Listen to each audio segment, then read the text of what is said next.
All right, good afternoon, everyone. How's everyone? Good. Good, how are you? I'm doing fine. Go ahead. Coach JB was back on kicks. Now Luther had his most offensive snaps too, but what was the reason in that decision? Yeah, just trying to get all. We got a lot of dynamic returners, a lot of guys that can make plays, and just trying to get the ball in dynamic guys' hands when we get a chance. Baltimore seems to be good in both punt coverage and punt returns. What have you seen from them? Yeah, historically, Baltimore is always good on special teams, led by obviously Harbaugh being a special teams coach for years. Historically, they've been good for a long time. Special teams coordinator is a phenomenal football coach. I had the honor to coach him when we were in Washington together, so I know how he's wired. He was great as a player, and he's great as a coach. What I see is a really disciplined football team, sound football team, relentless, getting after it. Every chance they get, they try to maximize. And their mentality is aggressive like ours, so it'll be a good battle. Richard, there were some physical hits on special teams on kickoff last week against the Saints. You had Josh, you had Travis Homer, Daniel Hardy. When you see those physical hits show up on tape, what does that do for you as a coach? Yeah, it just drives home our point of our identity that we want to show up and what we want our room to look like. Um, Nick, it was you could hear some of those hits, and all legal, good, clean hits. Guys using good form tackling, but the way the coverage units got after it last week is what we want to see. That's what we've seen in the past, and that's what we want to continue to see. Violent, legal football, but extremely violent, legal football at the point of attack on kickoff coverage. And I thought Torrey did a phenomenal job as well in the punt game, along with the protection, along with limiting the Pro Bowl returner to 0 yards. I thought that was outstanding in the ball game. Herb mentioned last week about McManus, and I think Blackwell. I think Blackwell looks at all this stuff and he tried to step his game up. So I thought he did a good job. So I thought that was good, cool comparison with Sherrick last week. That is contagious in terms of like one guy makes a big hit, everybody else wants to do it the same. Yeah, I think it's contagious. I think it's contagious for sure, Larry. I feel like anytime somebody wants to makes a play, I feel like others want to feed off of it, and it's our responsibility on special teams to create momentum for the defense when they charge out on the field. I know Jaquan Brisker and Byard and all of those guys, Tremaine, they love it when those hits happen, and you could just see how they run out on the field. So I tell those guys that's our responsibility. You have a huge return, and how do they go out on the field? They go out the field not as fired up as they would be if you tackle them at the 20-yard line. What did getting Travis back into that special teams unit provide that was missing? Yeah, Travis is a phenomenal leader. First of all, Travis has been locked in the whole time. Even when he wasn't able to practice, Travis was in my office every week going through everything like he was playing. Quarterback of the punt team, so he's looking at all of that stuff every week like he's playing. Coming in with rushes, are we seeing this one in practice? Are we seeing that one in practice? Consummate Pro has probably his leadership has probably rubbed off more on those younger players like Blackwell early on, Hardy, helping all of those guys develop. I could sit up here and talk about Travis Homer forever, honestly, but you never really would know the value of him if you weren't uh, around him every day. But I don't have the words to justify how valuable he is to our unit. I don't have the words to speak on it. Seeing Roshan take on some of those qualities, it seems like he's really settled in and taken on, while Travis was out, kind of taking on that role of being whatever you need me to be on special team. Yeah, that's a good point that you bring that up because they sit right next to each other in the meeting room, and Travis is always talking to him about, "Hey, did you see this? Did you see that?" And I think that leadership rubbed off on Roshan, and Roshan really has those qualities, but you could just see it coming out of him more. That Travis makes sure that that's part of his job. Rick, you were featured in Mic'd Up this week, talking with Coach pregame about the coin decision and the win. At this point, you probably know the win situation at Soldier Field better than anybody. Maybe Coach Toll still remembers, but how much pride do you take in understanding how important that is. That's not an element that every special teams coordinator has to deal with, but you do. How much pride do you take in understanding how it plays at Soldier Field, and how important is it to you that coach values your knowledge in that situation? I take a tremendous amount of pride in that, Herb. I really do. I think Coach is elite in his thinking in terms of trying to gain every advantage that he can gain. Any competitive advantage that he can gain on any play is really how he thinks. But the win is a huge factor in Soldier Field. It's a home field advantage for us. And when you coach at other places, you're right. You don't have to deal with that. You don't have to think about it. But when you come here, you do. So that's one thing that's tough. And then the fan base, obviously, it's loud in Soldier. When you make plays on teams, that helps. And then it just gets in kickers' heads. It gets in people's heads. I mean, you saw that win was a huge factor. He had to kick into it, and he missed that 53-yard, field goal, which could have tied the game up. Where our guys went down there and made everyone early on. I mean, I think Jake was maybe 4 for 4 in the game, and not that we won the game because of that, but I'm stressing to him how important it is to understand the win, because those 4 field goals could have been the 12 points that helped us win. So it's very important. If you don't understand the win, and it was blowing harder the way he was kicking it that day where he missed that field goal, but it always changes.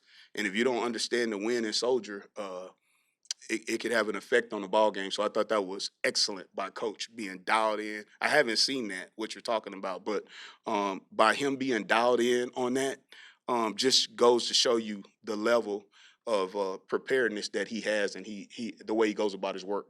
I get understanding that, but then what do you do to alter your game to compensate for those factors? Yeah, I mean, I couldn't give you my game plan on what we do on the, but but we do take it into account, and we do have different things that we do because of when it's windy and when it's not windy, and we practice those things out here as well. Did Jake feel comfortable with the win situation going into that, or was that something that y'all kind of had to work with him to get him comfortable with? Yeah, I think for him, he's a cold weather kicker anyway. So he's used to kicking in inclement weather conditions. We tried to do everything we could possible to get him ready. We took him down there before. I think that's been said publicly now, but yeah, so we took him down there. He had never kicked in that stadium. We wanted to make sure that he kicked in that stadium before he played in that stadium. So I think that helped ease it, so you don't want to deal with the wind and being the first time you're in a stadium. I think from his words, and you guys can ask Jake about it, but he was really, really, really pleased that we had went down there, and he felt comfortable in the game. How's Cairo? Do you think he's getting closer? Yeah, coach, like coach will talk to injuries. We feel good. Uh, Either way, it shakes out. Just like I've always said, we have faith in both guys. So coach will address injuries. You guys know that. So I won't get into specifics of injuries, but um, we have faith in both guys. Thanks, guys. Thank you. Another big game for us, this week going up to Baltimore. Um, it's a good football team that we're playing. Obviously I know things haven't gone as well as they would have liked throughout the course of the season, but make no mistake about it, you watch the tape, in particular offensively, this is a good football team. I think they run the ball exceptionally well. They got an MVP quarterback, which makes it, challenging. His ability to not only throw the football, but his ability also to run and create with his feet, causes us a lot of problems. So, and they've got skill positions, skill players all across the board. So, there's a lot to have to contest with this week, in a tough environment going up to Baltimore. So, but yet we're excited about the opportunity. So we're looking forward to it. What's the coaching point on getting Derrick Henry to the ground? Well, look, I mean, easier said than done. I think the number one coaching point is how many hats can we get around the ball? If we're expecting one guy to get the ball on the ground every time, that's a tough proposition when you're talking about this guy. So, you've got to be able to You got to be able to hit him. You got to be able to wrap up. You know, and you know, essentially, you got to be able to take his pistons away and take his legs away from him in terms of his ability to drive through contact. So, but I think more importantly than anything else, it's like how many hats can we get to the ball? I think that'll be critical. And with Lamar, is getting him to move laterally a good idea, or? Well, I know easier said than done again. rather than just stand there. But yeah, I mean, look, there's a lot of challenges that go along with that. I mean, you can get so paralyzed in terms of not wanting this guy to be a runner, and all of a sudden now you have nothing in terms of a rush, and he's able to stand back there, all day and throw the ball. It'll be a challenge for us in terms of how we have to rush him. Not only how we have to play him from a passing game standpoint, but how we have to play him, in the run game. So there's a lot to contest with there. You understandably deflected the idea of facing the Saints being more important, but obviously we saw the videos, the excitement that you had. So you guys reflect on Sunday. What did that mean to you personally to have that kind of defensive performance and obviously get a win? Well, I'm gonna be honest, we don't spend a whole lot of time reflecting on it. It felt good at the time. Certainly one that I wanted to get. I thought our guys went out there and executed the plan and played well. But in this league, you don't have a lot of time to, sit and have a lot of reflection on anything like that. It's moving on to the next one. So pretty quickly, we've moved on. We're ready for Baltimore. What did getting that game ball mean to you though? That was cool. When Kevin Byard was talking about his interceptions, he gave you a lot of credit for putting him in the right position. Tremaine has said the same thing. Without giving away any secrets, how would you kind of describe the process of learning how to put guys in the right positions in terms of learning what they can do and what they can't do? Yeah, look. How does that start?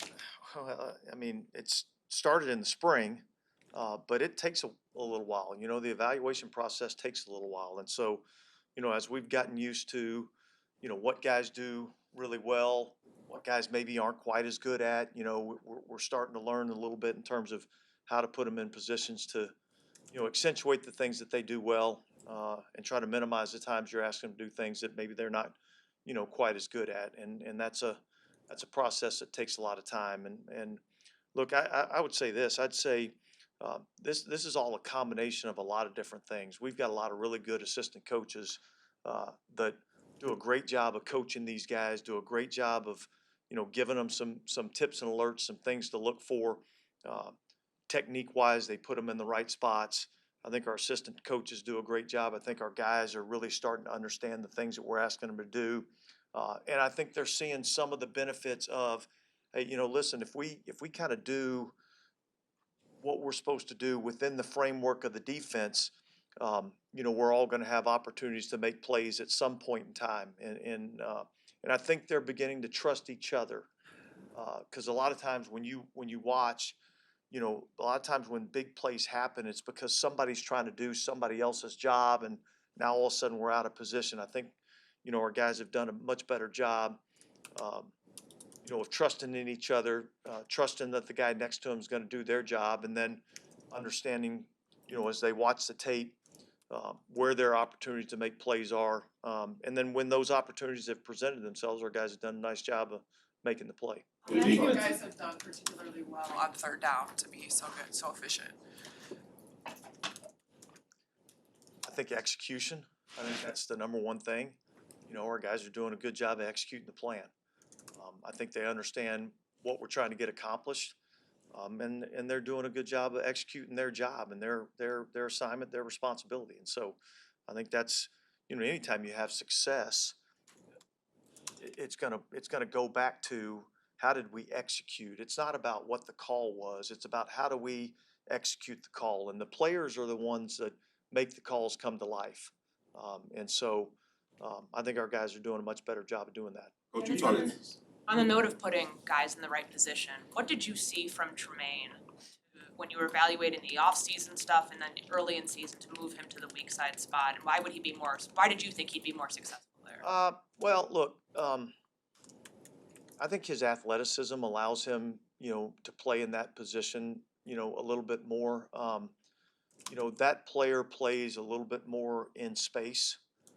And so you're generally looking for a little bit better athlete to play that position. I think that was something that, Richard Smith and I talked about a lot, in the springtime, and yet that wasn't where he was real comfortable at that time. So we kind of force fed it a little bit throughout training camp, knowing that, in the back of our mind that was, a potential opportunity. And I think as he's played it more and he's gotten more comfortable with the position, he's starting to understand, um, where his plays are going to be and where he's going to have opportunities to make plays. I think he's gotten more and more comfortable at that. Coach, continuing along that, you talked about the versatility early on, not only like positional, but the scheme itself. I saw you guys play a 3-2-6, like,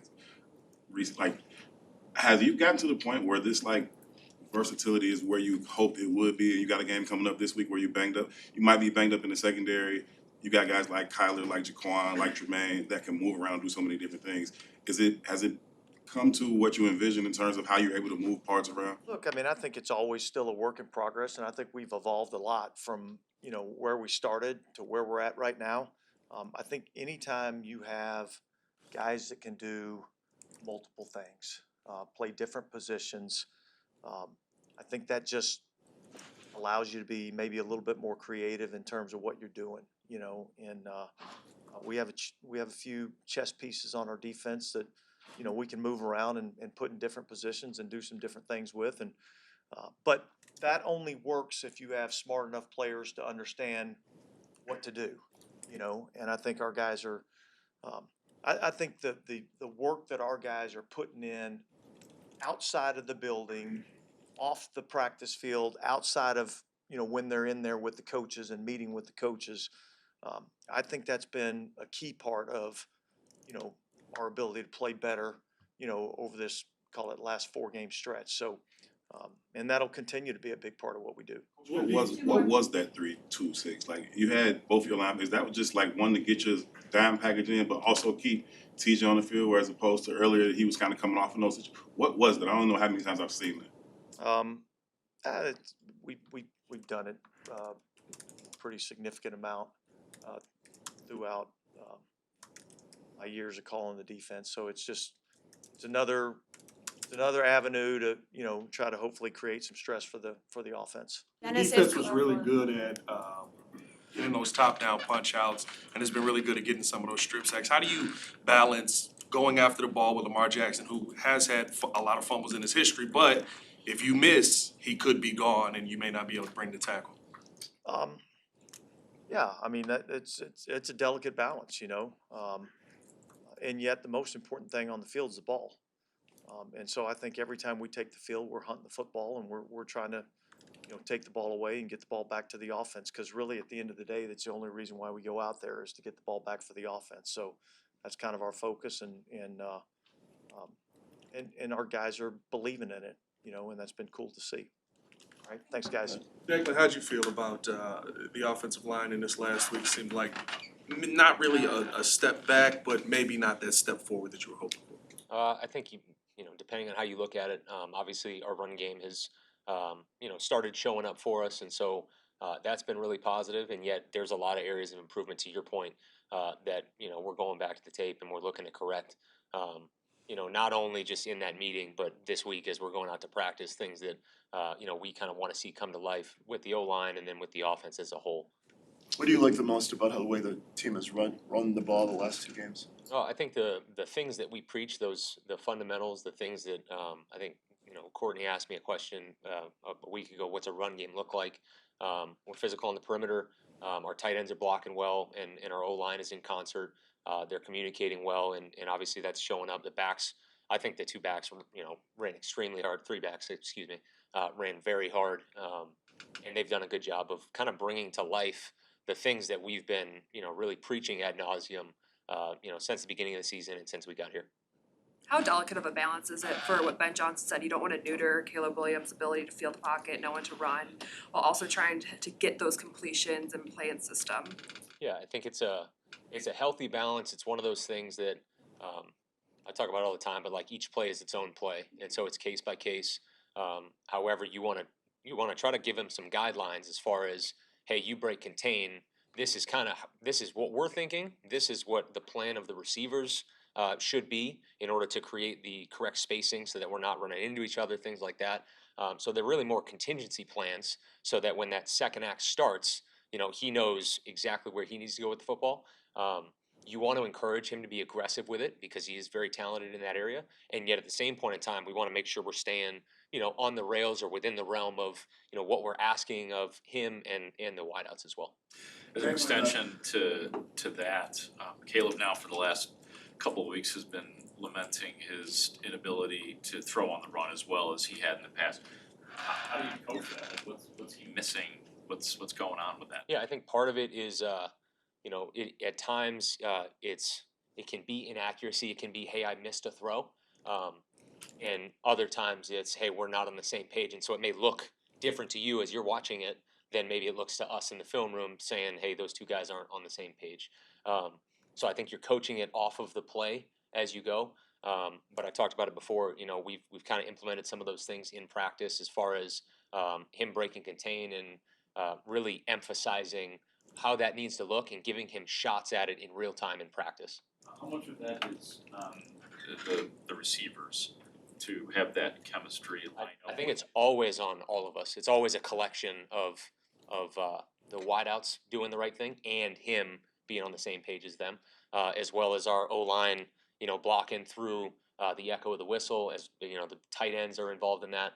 But anytime we break contain, it really falls on all of us to put ourselves in the right place. Declan, Ben said he is agonized sometimes with all the mouths to feed, as he likes to put it. Why do you think the tight ends haven't been more integrated into the passing game in particular to this point? Yeah, I think each week is specific with matchups and things like that. There are a lot of guys that we're trying to give the ball to, and there's one ball, and it is what it is. However, I think the tight ends are playing well with what we're asking them to do, and we're constantly trying to find more ways to maybe put them in positions where they can showcase that skill set. I can't point to one area as far as why that hasn't shown up, and yet I think it's something that we're really working to push for. This second half of the season. I see with Colston, there were a couple of key situations in the Saints game: a 3rd and 7, a 4th and 3, where he got the call. Is that intentional to get him involved in those situations? Why look to him in such high leverage situations like that? Those kinds of plays are up every week where we may have him as a primary and we feel good about the matchup, and sometimes they just don't get called just based on the way the game goes.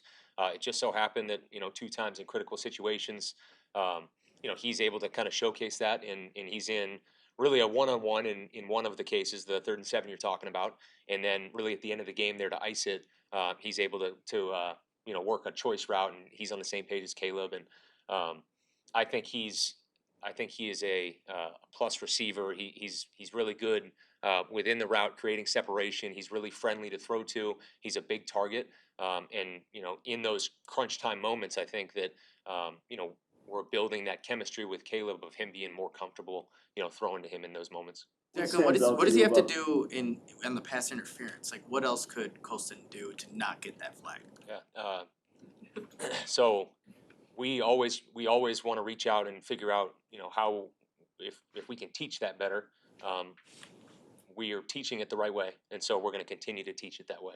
That's my answer to that one. That came 2 plays after the OPI. Did you sense maybe a little frustration? Like, was that a frustration throw from Caleb there? No, we just missed there. We just missed. He left the ball inside. That's an outcut that really is a toe tap on the sideline. And you can't leave football inside there. The corner was able to drive on it and make a play. And obviously when you watch the tape, he knows right away. As soon as he comes off the field, he knows. But we just missed on that one. What stands out about the 3rd and 7 to Colston? I know there were a couple to Rome, those out routes. It seems like Caleb's pretty comfortable with those throws from the pocket, and your receivers and tight ends are doing a good job. Well, what's allowed those routes, those plays to be successful? Yeah, a lot of times it's the chemistry of being comfortable throwing those during the week, feeling good about it, but also like Caleb has a strong arm that he can drive that ball. He can fire, and create a sideline throw. Among the best guys in the league, especially when he's on rhythm, and that's number one in the progression and things like that. But that's something that we feel good about every week, with him being able to force the defense to defend, 53 and a third, and that's a way we do that in the passing game. Declan, when you guys are in the red zone, how can Caleb use his mobility to kind of help solve that math problem of the 12th defender? Yeah, really, it's we're always planning, especially in the passing game. It's like, hey, here is primary. All right, here are your contingency plans. Here's your progression, and then when that play breaks down, really, it becomes that second act that we've been talking about. But his mobility has to come into play. I think I said it before, but quarterbacks are erasers at times of like, whether that's a game planning error or they're playing something different than we maybe would have thought. At times, one's not open, two's not open, three's not open, and he's got to go make a play and be special. And Ben talks about that, like when is it time to put on that Superman cape and go be special? And at times, you know, he can go do that, and you love seeing it. We saw it in the Minnesota game early in the year. Him scrambling and making that play. It's just really coaching him on when we want to do that and making sure that we've exhausted all options before we do it. That the red zone's a good time to go put the cape on? Say that one more time. Is it safe to say the red zone's a good time to go put on the cape? Anytime that that it breaks down, it may be time to put the cape on. But yeah, absolutely. And obviously that's an area that we're working really hard to improve there. It's an area that we haven't really met our standard down there quite yet, and so that's obviously something that we're working on. What stands out to you about the Ravens defense when you see them on tape? So I would say the record is not indicative of kind of the way this team plays. It's a long-standing organization, a lot of continuity, coaching staff, and then players. They're fast, they're physical, they have a lot of talent on defense. Roquan was here with you guys. I'm sure a lot of you guys know him. Kyle Hamilton is a good player. You're looking at a number of their players, Van Noy on the edge. They still have a number of guys that play at a really high level. The way they play is impressive to watch on film, and I have a ton of respect for their coaching staff. We saw last week the balance between Swift and Monungai and just how efficient that made the offense. Is that a carbon copy of what you want to see going forward? Do you think that would be beneficial to this offense going forward? Yeah, I don't think there's a carbon copy that we're going to say, hey, this is the way we're going to do it. Every single week is different. It was great last week, and sometimes one of those guys is going to have to carry a heavier load just depending on what kind of game we think it's going to be. However, we're really comfortable with either of those guys in the game. We feel really good about them running between the tackles as well as out on the perimeter. But was happy with the way they played. With how banged up DJ's been the last couple of weeks, is he kind of the example of the level of buy-in this team has? It seems like there's a couple times where he's like, I need a breather, I'm not feeling it, but you're not keeping me out of this game, I gotta get back out there. Who did you say? DJ Moore. Yeah, DJ has done a great job of playing through things. He just keeps coming back, and a lot of times, you can have a receiver on your team or a player that maybe higher paid that maybe has a different attitude towards things, and he does not. He is one of us, and I love the way he competes. I love the way he battles through those things, and it's appreciated by all of us. His effort to be out there and fighting with his guys. Knowing how competitive this coaching staff is the fact that you guys have the better record going into this game versus the Ravens as the underdogs, a talking point to the team to say they don't believe that this 4-2 is real? I think you kind of throw all that out. We go off the tape, and what their tape says is that they're a good football team. Okay, but they're a good defense we're going to go against, and really it's about us. It's about us cleaning up our issues, and Ben has said it multiple times. When we clean up some of these things, and we really can bring to light kind of our vision, and it's always been about us. It's going to continue to be about us. It's about our ability to go out and create good habits that show up on Sundays, and that's really more the focus than anything. We have a ton of respect for this opponent, and we're going to be in a hostile environment that we got to go play our best football. Sure. Just getting back to Pat's red zone question. Ben was saying that he wants Caleb to get through the progression faster. Is that just a simple case of things were sped up down there, and do you envision more opportunities for him to throw in those situations? Yeah, a lot of times. So the first thing when you install red zone that first day, you talk about things happen faster because the safeties are lower, windows are tighter, all of that stuff is true. However, it's still the same thing that we've talked about with pre and post snap processing, where you're constantly just trying to get the quarterback to process quicker, playing through there, and those opportunities come up in each game. When we're down there, throwing the ball, and I think they'll continue to come up. Thanks, Declan. Yes.